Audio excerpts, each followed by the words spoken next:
Shalom, selamat pagi bagi kita semua Bapak Ibu, Saudara-saudara yang terkasih. Sebelum kita melakukan segala aktivitas kita, kami mengundang Bapak Ibu, Saudara-saudara bersekutu dengan Tuhan melalui firman-Nya.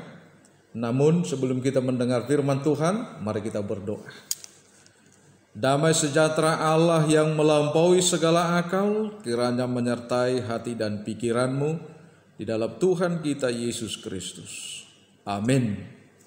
Bapak Ibu Saudara-saudara, firman Tuhan yang menjadi renungan hari ini Senin 2 Agustus 2021 diambil dari kitab Pengkhotbah pasal 2 ayat 14. Saya mau bacakan untuk kita.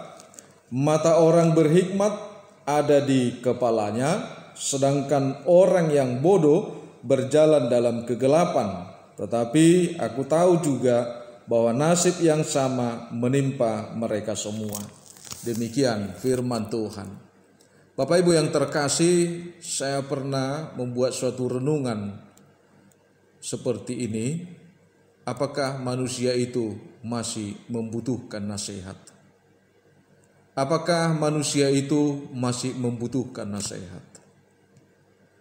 Ketika saya membaca nats renungan ini dengan judul satu perikop, dikatakan di sana bahwa hikmat dan kebodohan adalah hal yang sia-sia.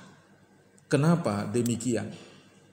Bukankah hikmat itu bagian dari kehidupan orang yang bijaksana atau yang punya harapan yang pasti, yang punya kehidupan yang bahagia?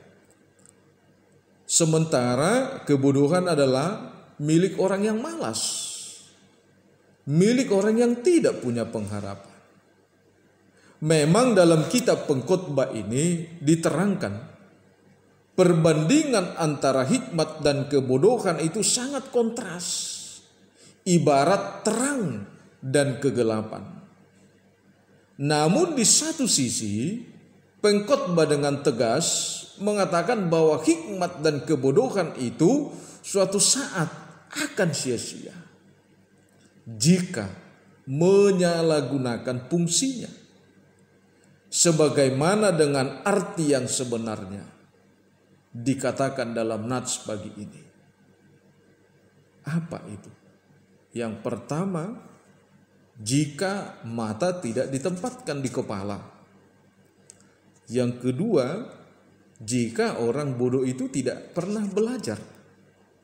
Nah, karena itu Bapak Ibu Saudara-saudara, mata orang berhikmat ada di kepalanya itu memiliki arti bahwa orang berhikmat dapat melihat apa yang ada di hadapannya dan dapat memilih jalan yang akan diberinya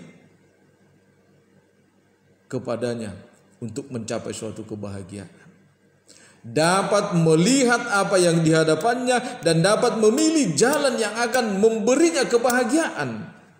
Sementara orang bodoh harus meraba-raba jalannya dan mendapatkan, sekalipun dia mendapatkan kebahagiaan itu secara kebetulan, sebab nasib yang sama akan menimpa dia semua.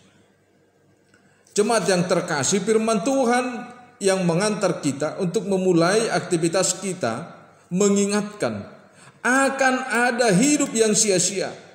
Namun sekalipun disinggung kata sia-sia, tapi ada manfaatnya. Ada manfaatnya, yaitu mengingatkan seluruh kehidupan kita. Firman Tuhan mengajak kita pada pagi hari ini melihat situasi yang kita hadapi. Ada dua hal yang sangat penting, yaitu persoalan virus corona yang begitu mengganas sekarang. Yang kedua, adanya peraturan pemerintah PPKM yang memang bisa mempengaruhi kehidupan kita. Namun, apakah persoalan pengaruhnya yang kita lihat sekarang? Benar-benarkah demonstrasi itu terjadi oleh karena keinginan dan tuntutan rakyat semata? atau di balik demonstrasi itu terjadi perjualbelian, penderitaan rakyat untuk suatu kepopularitasan, kepentingan pribadi dan kepentingan politik. Bapak, Ibu, saudara-saudara, banyak orang yang mengkritik, banyak orang yang berdemonstrasi, hanya menuntut itu ini, tapi apa solusinya? Melalui persoalan ini, Bapak, Ibu, saudara-saudara, diangkat kembali bagaimana kehidupan orang yang berhikmat dan bagaimana kehidupan yang bodoh.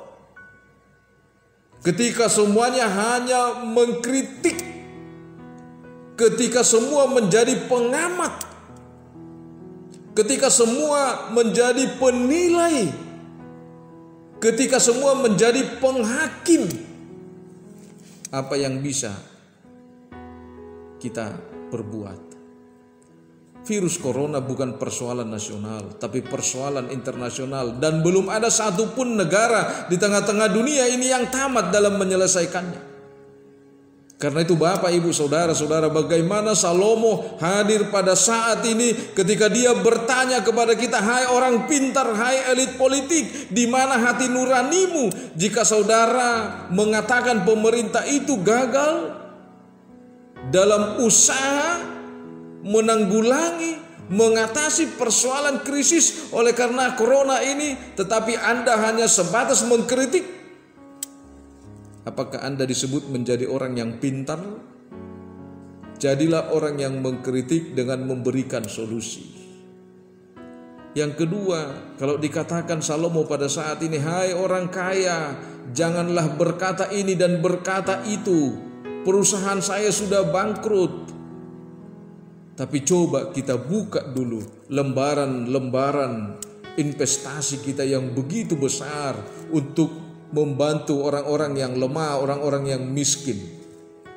Yang ketiga, seandainya Salomo mengatakan, hai wakil rakyat, berapa orangkah yang sudah turun melihat orang-orang yang memilih engkau? Jika kau katakan mereka kelaparan,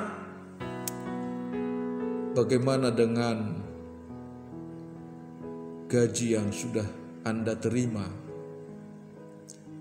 Coba jangan asik untuk mengurus warna jaketmu, tapi coba kita mengurus kehidupan sesama kita. Apakah dengan menyisihkan gajimu 1/4 dari setiap bulannya, Anda menjadi orang yang lebih menderita dari orang yang tidak makan?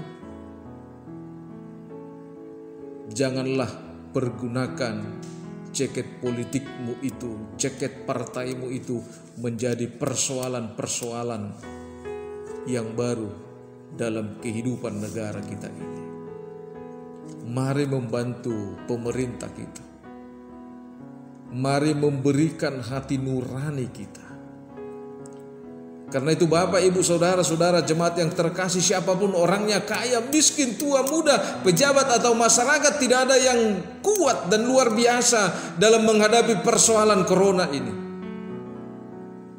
Apakah persoalan ini yang disebut dengan kehidupan yang sia-sia? Seberapapun hartamu, jika nyawamu telah direnggut oleh corona, itu tidak ada gunanya. Hartamu tidak bisa membeli nyawa. Hartamu tidak akan bisa membeli kesehatan. Saudara-saudara, mari kita berhikmat untuk menyelamatkan bangsa kita. Mari kita bangkit, bekerja sama dan sama-sama bekerja untuk melakukan yang terbaik untuk negara kita. Kalau pemerintah kita menghimbau kepada kita sekarang untuk taat melakukan prokes itu dengan 3M untuk memutuskan rantai penularan COVID ini, lakukanlah dulu dengan serius. Karena itu, jika Anda orang yang berhikmat, pasti Anda mengatakan selalu ada jalan untuk mencari yang terbaik dalam kehidupan kita. Bukan mencari persoalan sehingga orang lain itu dihakimi. Mari kita taat untuk aturan pemerintah. Karena itu, Bapak, Ibu, saudara-saudara, Saya mau mengundang saudara untuk mengatakan jangan pernah menyesali hari-harimu. Karena hari-harimu memberimu kebahagiaan. Dan juga hari-harimu memberimu hal yang buruk. Itu menjadi pengalaman bagi. Sehingga orang yang berhikmat tidak cukup hanya berpikir, tetapi bertindak untuk menjalankan hidup yang lebih benar. Bapak, Ibu, Saudara-saudara, marilah menghadapi persoalan kehidupan kita saat ini, kehidupan bangsa kita, kehidupan sekitar kita, kehidupan kita pribadi, bukan dengan keegoan, tapi mari kita pakai baju hikmat yang diberikan Tuhan kepada kita untuk menyelamatkan diri kita, menyelamatkan orang lain, dan menyelamatkan bangsa yang kita cintai. Selamat beraktivitas. Tuhan Yesus memberkati. Kita berdoa. Segala puji syukur bagimu Allah Bapa yang bertahta dalam kerajaan surga. Buat penyertaan Tuhan, Engkau memperkenankan kami pada pagi hari ini di dalam segala kehidupan kami untuk mengangkat puji-pujian kepadamu melalui firman-Mu yang telah mengingatkan kami Tuhan, supaya kami hidup di dalam hikmat yang daripada Tuhan. Dalam kehidupan orang yang berhikmat selalu melakukan jalan-jalan kebenaran. Terima kasih Tuhan, Engkau mengingatkan kami di dalam situasi kondisi Corona yang semakin mengganas ini, dan dampak PPKM yang ada di tengah-tengah masyarakat kecil sampai menengah.